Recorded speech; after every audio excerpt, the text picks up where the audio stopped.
Breaking news दे दें। और breaking news ये है कि नोटिफिकेशन जारी कर दिया गया है और कौमी असम्बली को जेल खाना यानी सब जेल करार दे दिया गया है। पागल खाने से जेल खाने तक का सफ़र जो है मुकम्मल हो गया है। उन तहरीक इंसाफ के अरकान के लिए जिनको गिरफ्तार किया गया था, अब उन्हें जो है वो कौमी असम्बली में लॉजेस में ही रखा जाएगा। कौमी असम्बली जो थी ये पागल खाना थी और यहाँ से अब जेल खाना बनने जा रही है। 20-20 मिनट में 51 बिल जो हैं उनको बिल्डोज किया गया और उनको लागू किया गया। बानी हैं इस तहरीक इंसाफ के, उनके लिए रोज़ाना एक प्रेस कॉन्फ्रेंस का एहतमाम है। रोज़ाना उनकी हेयरिंग होती है। किसी न किसी केस में कैदी नंबर 804 है, उसको सहूलत देने के लिए हमा वक्त कुछ लोग तैयार रहते हैं। तो अब ये एयाज सादिक साहब को ये भी एजाज़ मिलेगा कि उनको सब जेलर कहा जाएगा। ले जी, बिल्कुल ताज़ा और चौंधी खबर जो है वो आपको तक पहुँचाते हैं। और वो ये कि कौमी असम्बली को सब जेल करार देने का जो है फ़ैसला कर लिया गया, बल्कि दे दिया गया है इसको सब जेल। उन तहरीक इंसाफ के अरकान के लिए जिनको गिरफ़्तार किया गया था, अब उन्हें जो है वो कौमी असम्बली में लॉजेस में ही रखा जाएगा, लेकिन उसको सब जेल करार दिया जाएगा। और ये बड़ा हसीन इम्तजाज है। कहाँ ये कौमी असम्बली जो थी ये पागल खाना थी और यहाँ से अब जेल खाना बनने जा रही है। पागल खाना इसलिए कि 2018 के बाद से जो कुछ इस असम्बली में होता रहा और जिस तरह से हिज़्ब इक़्तिदार और हिज़्ब इख्तिलाफ़ के आपस में तल्लुकात रहे, एक दूसरे को चोर डाकू कहने के जो अल्फाज थे वो सुनने को मिलते रहे। 20-20 मिनट में 51 बिल जो हैं उनको बिल्डोज़ किया गया और उनको लागू किया गया। और इसको उसके बाद बिल जैसे ही बिल पास हुए तो एक कागज़ लहराया जाता है और असम्बली तोड़ने का ऐलान कर दिया जाता है। और आज जब अरकान असम्बली पकड़े गए तो यही पाकिस्तान तहरीक इंसाफ जो इस कौमी असम्बली को पागल खाना बनाए हुए थी, अब उसको जेल खाना बनाने के दर पे है। और उसने एक दरख्वास्त दी हुकूमत से कि जी कौमी असम्बली के जो अरकान थानों में बंद थे या उनको सेफ हाउसेस में रखा गया था, उनको कौमी असम्बली के लॉजेस में ही रहने दिया जाए और उसको सब जेल करार दे दिया जाए। और हुकूमत ने ये अच्छा फ़ैसला किया कि उसको सब जेल करार दे दिया। लेकिन ये एक नई रवायत ज़रूर है। पाकिस्तान तहरीक इंसाफ के लिए बहुत सारी रवायात जो है वो उन्होंने जन्म लिया।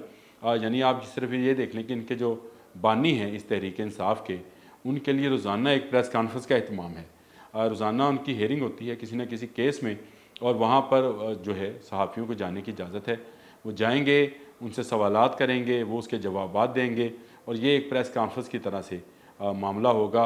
और वो बाहर आता है और उनका बयानिया जो है वो अखबारात में छपता है, सोशल मीडिया पे आता है, डिजिटल मीडिया पे आता है, टेलीविज़न में चलता है। तो आप ख़ुद अंदाज़ा लगाएं कि ये दुनिया के पहले और वाहद कैदी हैं जिनको ये सहूलत हासिल है कि वो रोज़ाना एक प्रेस कॉन्फ्रेंस कर सकते हैं। शायद छुट्टी वाले दिन जब अदालत नहीं लगती होगी जेल के अंदर, डयाला जेल के अंदर, तो ये नहीं होता। तो इतनी सहूलत कौन किसी को देता, और इतनी सहूलत भी नहीं देता कि उसके बारे में अगर किसी ने ये कह दिया कि उन पर जो है फ़ौजी अदालत में केस चलेगा, तो अदालत में जो है वो ज़रा सी खलबली मच जाती है और वो कहते हैं कि लेकर आएँ।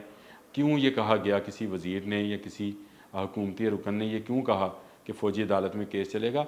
बहुत सारी बातें होती हैं, बहुत सारे लीडर्स के मतलब बहुत सारे ख़यालात का इजहार किया जाता है। मेरा ख़्याल है अदालतों को जो है उस पर फ़ौरी रिएक्ट नहीं करना चाहिए जब तक कोई ऐसा जो अमल है वो नज़र ना आए। तो ये एक बड़ी अजीब सी बात है कि जो कैदी नंबर 804 है उसको सहूलत देने के लिए हमा वक्त कुछ लोग तैयार रहते हैं। वो आपने इंडिया की एक फ़िल्म देखी थी लैला मजनू, जिसमें गाना था कोई पत्थर से ना मारे मेरे दीवाने को। तो ये जो पत्थर से मारने वाला दीवाने का काम है वो कब होना है ये तो अभी कुछ पता नहीं है, क्योंकि अभी तो सहूलतें ही सहूलतें हैं। जेल के अंदर जो सहूलतें हैं उनमें जिम मौजूद है, उसमें मर्ज़ी का खाना मौजूद है, उसमें मर्ज़ी के वो लोग मौजूद हैं जिनको मुशक्ति कहा जाता है। यहाँ तक सहूलत भी मौजूद है कि वहाँ से आप टेलीफ़ोन कर सकते हैं। आज ख्वाजा आसिफ़ ने भी इस बात का इजहार किया और उन्होंने कौमी असम्बली में खुलकर ये बात कही कि जब वो अपोजिशन में थे और हुकूमती बेंचेस जो थे उस पर तहरीक इंसाफ बराजमान थी, तो उन्होंने किस तरह क्या सलूक किया था। उन्होंने कहा कि कौन था जो जेल में नहीं था, कौन था जो कि जिसका तल्लुक अपोजिशन लीडर से था और उसके कोई रिश्तेदार थे। ले जी, बात तो चलती रहेगी, लेकिन ब्रेकिंग न्यूज़ दे दें। और ब्रेकिंग न्यूज़ ये है कि नोटिफिकेशन जारी कर दिया गया है और कौमी असम्बली को जेल खाना यानी सब जेल करार दे दिया गया है। पागल खाने से जेल खाने तक का सफ़र जो है मुकम्मल हो गया है। अब एयाज सादिक साहब को क्या कहेंगे, इनको मेरा ख्याल है सब जेलर कहेंगे, क्योंकि कस्टोडियन जो होता है जेल खाने का वो जेलर कहलाता है। जो स्पीकर है वो कस्टोडियन होता है, कस्टोडियन ऑफ द हाउस उसको बोलते हैं कौमी असम्बली का। तो अब ये एयाज सादिक साहब को ये भी एजाज़ मिलेगा कि उनको सब जेलर कहा जाएगा क्योंकि कौमी असम्बली पाकिस्तान की 76 साल तारीख़ में पहली मरतबा जो है उसको जेल करार दिया गया है। और वो 10 अरकान असम्बली जिनका कल शेख वकास अकरम ने बड़े मज़े लेकर ये बात सुनाई कि उनको किस तरह से गिरफ़्तार किया गया, वो और ज़ैन कुरैशी किस तरह से छुप गए थे। खैर उन्होंने कमरा कहा, जो ख़बर बाहर आई वो तो लेडीज़ बाथरूम की थी, लेकिन उन्होंने कहा कमरा था, लाइट बंद हो गई और फिर वो चाबियों की आवाज़ आना शुरू हुई तो लाइट आ गई और उसी छनछनाहट के दौरान जो है ज़ैन कुरैशी साहब खांस पड़े। अब क्या कहा जाए, जब उनको खांसी आई तो उन्होंने कहा जो मरवाता ही अब आ जाएगी अंदर, और वही हुआ कि दरवाज़ा नॉक हुआ और उसके बाद उनको गिरफ़्तार कर लिया गया। और वो आराम से, वो जो कहा जाता है कि उन्होंने कोई एहतजाज वगैरह नहीं किया, तो बिल्कुल ठीक है, आराम से वो अपनी जहाँ जहाँ उनको रखा जाना था, जिस सेफ़ हाउस में वहाँ चले गए थे। उसके बाद प्रोडक्शन आर्डर जारी होते हैं और उनको लाया जाता है कौमी असम्बली के इजलास में, जहाँ पर खड़े होकर वो तकरीरें करते हैं और वो दुख बयान करते हैं जो गिरफ़्तारी के थे। लेकिन आज ख्वाजा आसिफ ने इस सारे दुख का भी मुदावा किया और उन्होंने कहा कि वो वक्त याद करें जब आप ट्रेजरी बेंच पर थे और हम अपोजिशन बेंच पर थे, तो हमारे साथ क्या सलूक था। हम में से कौन सा ऐसा लीडर है पाकिस्तान मुस्लिम लीग नून का जिसको और उसके रिश्तेदारों को जेल नहीं दिखाई गई। क्या नवाज़ शरीफ जो थे वो जेल में नहीं थे और उनकी बेटी उसके साथ जेल में नहीं थी। जब उसकी अहलिया का इंतकाल हुआ तो उसको सारा दिन ये मिन्नतें करता रहा कि उसको एक कॉल कराई जाए, लेकिन नहीं कराई गई। शहबाज शरीफ, उनके भतीजे सब जेल में थे।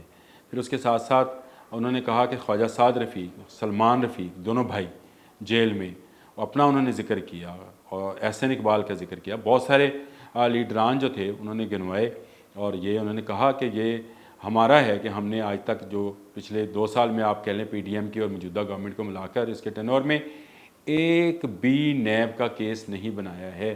जो सारे केसेस हैं वो 9 मई के हवाले से हैं या वो केसेस हैं जो कि तोशाखाना के केसेस हैं। लेकिन इस गवर्नमेंट ने अभी तक जो है वो कोई केस ऐसा नहीं बनाया है नैब में। लेकिन मेरा ख्याल है इसमें वो ज़रा मुबालगा राई से काम लेके ख्वाजा साहब ज़रा बोलते हुए बहुत दबंग बोलते हैं लेकिन सोचते कम है शायद। तो उन्होंने कहा कि कोई नैब का केस नहीं बनाया, तो हम उन्हें याद दिला देते हैं 190 मिलियन पाउंड का केस नैब का केस है, पीडीएम के दौर में बना था। तोशाखाना का केस आपके दौर में बना है। दोनों जो केसेस हैं ये नैब के केसेस हैं और नैब इनको अदालतों में लेके गई हुई है। आप हुकूमत ये नहीं कह सकती क्योंकि नैब का केस नहीं बना। तो बहुत सारे मामलात हैं, लेकिन मज़ा तो इस बात का आ रहा है कि अब अरकान असम्बली जेल में घूमे फिरेंगे, एक दूसरे से मिलेंगे, खाना खाएंगे और क्या खाने में इनको दाल दी जाएगी जो कि जेल में मिलती है, या दाल रोटी जो मिलती है, या इनको उसी तरह वीवीआईपी प्रोटोकॉल मिलेगा जैसे इनके बानी तरीके इंसाफ को मिल रहा है, जो इनके लीडर हैं उनको जिस तरह से देसी मुर्ग, बकरे और पता नहीं क्या क्या जो है देसी घी में भुना हुआ गोश्त जो है उनको रोज़ाना मिलता है। तो क्या इनको भी यही मिलेगा। कौमी असम्बली सब जेल हो गई, कब ये सेंट्रल जेल बनेगी ये देखना है। आज के बोलते कलम तक के लिए आमिर अजहान को इजाज़त दीजिए। अल्लाह हाफ़िज़।